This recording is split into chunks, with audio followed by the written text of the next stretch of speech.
ang tip ko sa inyo kung gusto niyo pasukin yung affiliate marketing, huwag kayong mag-focus sa isang platform. Maraming mga social media platform na puwede niyong i-share yung mga links mo na puwedeng makita ng mga potential customers. Blue App, sa IG, o maraming mga platforms na puwede mong i-cross-post yung mga videos mo na ginagawa mo sa TikTok. Eto pa yung pinakagusto ko, kapag prinomote mo siya sa ibang platform, puwede kayong kumita through indirect link.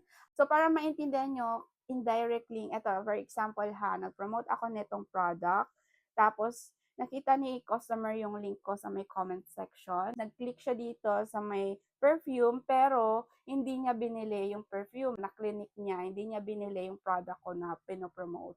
Tapos nag-checkout siya ng ibang product. Saan mapupunta yung commission nung chineck-out niya na product? Siyempre sa'yo kasi ikaw yung pinakahuling link na clinic niya. Sa mga nahihirapan na makabenta, huwag kayong mapapagod. Maging consistent lang kayo sa ginagawa niyo. So, yun lang. Don't forget to follow kung hindi ka pa naka-follow para ma-update ka sa mga susunod na videos ko. Yun lang. Bye!